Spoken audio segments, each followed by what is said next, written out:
নমস্কাৰ পুনৰবাৰ সকলোকে ডিজি ইনফো আসাম চেনেললৈ স্বাগতম জনাই আজি আপোনালোকৰ কাৰণে এটা বিশেষ ভিডিঅ' লৈ আছো। এই ভিডিঅ'ৰ দ্বাৰা আজি আপোনালোকক জনাব বিচাৰি আছো যে প্ৰধানমন্ত্ৰী বিশ্বকৰ্মা আঁচনি কি আৰু প্ৰধানমন্ত্ৰী বিশ্বকৰ্মা আঁচনিৰ দ্বাৰা আপোনালোকে কেনেকৈ লাভ ল'ব পাৰিব আৰু এই আঁচনিত আপোনালোকে কেনেকৈ অন্তৰ্ভুক্ত কৰিব হ'ব পাৰে বা কেনেকৈ আপোনালোকে অনলাইনত আবেদন কৰিব, কি ডকুমেণ্টছৰ প্ৰয়োজন আৰু আপোনালোকে কি কৰিব, এই সকলো ডিটেইলছ আজি মই এই ভিডিঅ'ৰ জৰিয়তে দিম, যাতে আপোনালোকে অতি সহজে তাৰ আবেদন কৰিব পাৰে বা তাৰ প্ৰচেছটো কি আপোনালোকে যাতে গম পাব পাৰে, তাৰ পৰা আপোনালোকে বেনিফিট কি হ'ব, এই সকলোখিনি তথ্য আজি আপোনালোকৰ এই ভিডিঅ'ৰ জৰিয়তে দিম।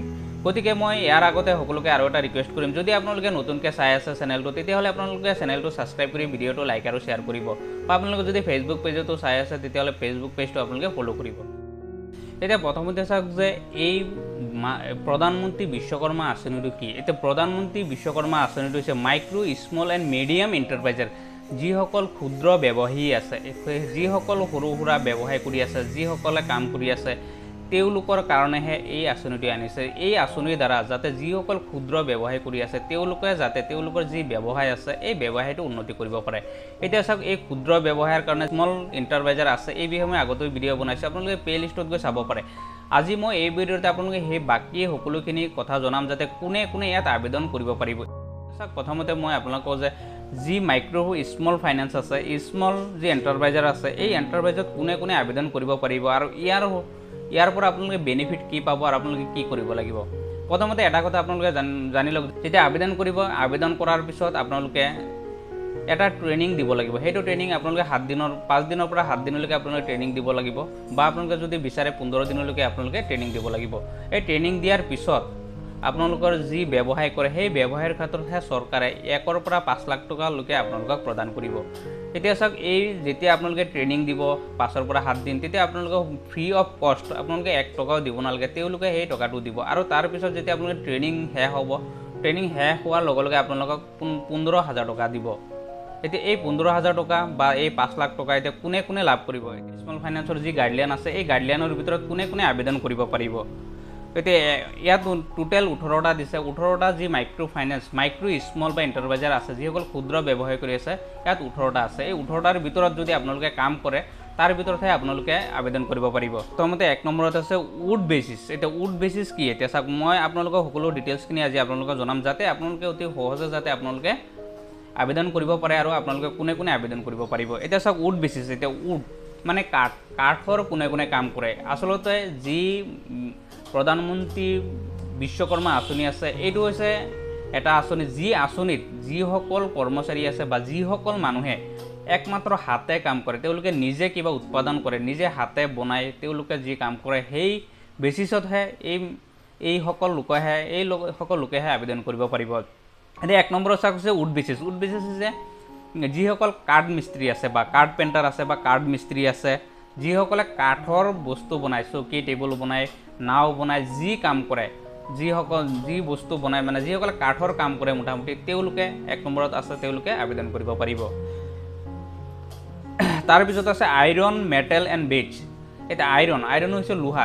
লোহাৰ যিসকলে কাম কৰে, যিসকল মানুহে লোহাৰ কাম কৰে, যি কমাৰ হওক বা অন্য কিবা হওক বা কিবা ফেক্টৰীতে কাম কৰে, তেওঁলোকে লোহাৰ কাম কৰে, লোহাৰে কিবা বস্তু বনায়, লোহাৰে তেওঁলোকে যি দা কটাৰী বনায়, যিসকল লোহাৰ আছে তেওঁলোকে ইয়াত আবেদন কৰিব পাৰিব।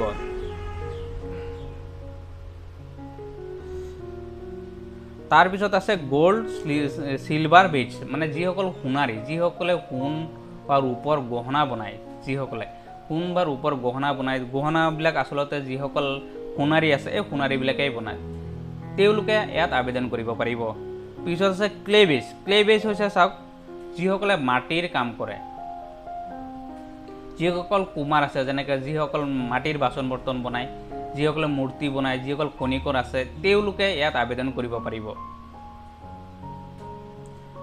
নেক্সট আছে ষ্টোন বেজ। ষ্টোন বেজ হৈছে শিল, যিসকলে শিলত কাম কৰে, শিল ভাঙে, যিসকলে কুঁৱাৰীত কাম কৰে, যিসকলে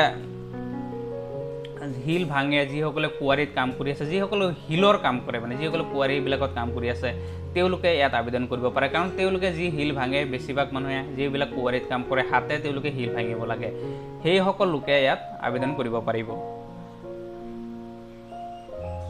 তাৰপিছত আছে চাওক কনষ্ট্ৰাকশ্যন। এতিয়া কনষ্ট্ৰাকশ্যন কোনবিলাক কৰে, যিবিলাক আছে 1 নম্বৰত আছে চাওক ৰাজমিস্ত্ৰী, যিসকলে পকা কাম কৰে, ৰাজমিস্ত্ৰী আছে। এই ৰাজমিস্ত্ৰীসকলে তেওঁলোকে ইয়াত আবেদন কৰিব পাৰিব।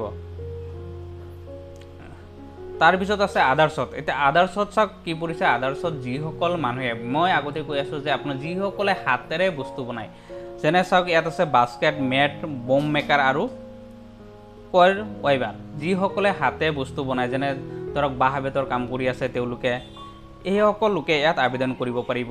যিসকলে ধৰক পুতলা বনায়, যিসকলে হাতেৰে যিবিলাক বস্তু বনায় তেওঁলোকে ইয়াত আবেদন কৰিব পাৰিব।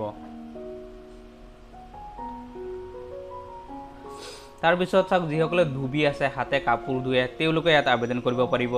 যিসকলে টেইলাৰ আছে, যিসকলে দৰ্জী আছে, তেওঁলোকে কাপোৰ চিলায়, তেওঁলোকে ইয়াত আবেদন কৰিব পাৰিব। আৰু যিসকলে চাওক যিসকলে হাতে কাম কৰে, যেনেকৈ নেট ফিচিং, যিসকলে মাছ মাৰিবৰ কাৰণে তেওঁলোকে জাল বনায়, যিসকলে, সেইসকলেও ইয়াত আবেদন কৰিব পাৰিব। এতিয়া চাওক যেতিয়া এই সকলোখিনি মানুহে যেতিয়া আবেদন কৰিব, আবেদন কৰাৰ পিছত ইয়াত এটা স্কিল ট্ৰেইনিং হ'ব। সেইটো স্কিল ট্ৰেইনিংটো মই আগতে আপোনালোকক কৈছোঁ যে 5 পৰা 7 দিন আপোনালোকে স্কিল ট্ৰেইনিং হ'ব। যেতিয়া ট্ৰেইনিং হ'ব, ট্ৰেইনিং হোৱাৰ সময়ত, ট্ৰেইনিং হোৱাৰ পিছত আপোনালোকে যে টুল কিট, মানে যিসকল আপোনালোকৰ বস্তু বাহিনী লাগে, ধৰক হাতে বনোৱাৰ যিসকল মানুহ আছে তাৰ কাৰণে দাহ কটাৰী কিনিবলৈ, যিসকলে হাতুৰি কিনিবলৈ, এনেকুৱা বস্তু বাহিনী কিনিবলৈ 15,000 টকা প্ৰথমতে আপোনালোকৰ যি বেংক একাউণ্ট আছে বেংক একাউণ্টত দি দিব, যাতে আপোনালোকে সেই বস্তু বাহিনীখিনি কিনি পেলাই যাতে আপোনালোকে কামখিনি কৰিব পাৰে। এতিয়া চাওক যেতিয়া আপোনালোকে আবেদন কৰিলে, আবেদন আপোনালোকে ক'ত কৰিব এটা কথা আহিছে। আবেদন আপোনালোকৰ যি ওচৰৰ CSC চেণ্টাৰ আছে, আপোনালোকে সেই CSC চেণ্টাৰত আপোনালোকে আবেদন কৰিব লাগিব। আৰু আবেদন কৰাৰ সময়ত আপোনালোকৰ যি আধাৰ কাৰ্ড আছে আপোনালোকৰ, সেইটো হৈছে মেইন ডকুমেণ্টছ হৈছে আধাৰ কাৰ্ড। আৰু সেইটো আধাৰ কাৰ্ডত আপোনালোকৰ যি বেংক একাউণ্ট আছে সেইটোত লিংক থাকিব লাগিব, বা আপোনালোকৰ যি মোবাইল নাম্বাৰটো আছে আধাৰ কাৰ্ডত লিংক থাকিব লাগিব। কাৰণ এইটো আধাৰ বেছত, অনলি আধাৰ বেছতহে এইটো আপোনালোকে আবেদন কৰিব পাৰিব। এতিয়া চাওক যেতিয়া আপোনালোকে আবেদন কৰিব CSC চেণ্টাৰত হওক বা অন্য ক'ৰবাত হওক, আপোনালোকৰ পঞ্চায়তত গৈ বা আপোনাৰ ডিষ্ট্ৰিক্টত গৈ যেতিয়া আবেদন কৰিব, যদি আপোনালোকে গাঁও এৰিয়াত হয় তেতিয়াহ'লে আপোনাৰ যি পঞ্চায়ত আছে আপোনালোকে আবেদন কৰাৰ পিছত এই পঞ্চায়তত এই লিষ্টখন আহিব। সেই লিষ্টখন পঞ্চায়তে ভেৰিফাই কৰি দিব লাগিব যে এইখন আমাৰ পঞ্চায়তৰ মানুহ হয়, বা এইকেইজন মানুহ অৰিজিনেলতে তেওঁলোকে আপোনাৰ যিখিনিৰ ক্ষেত্ৰত আপোনালোকে আবেদন কৰিছে সেই মানুহখিনি এই কামত জড়িত হৈ আছে, ঠিকেই আছে।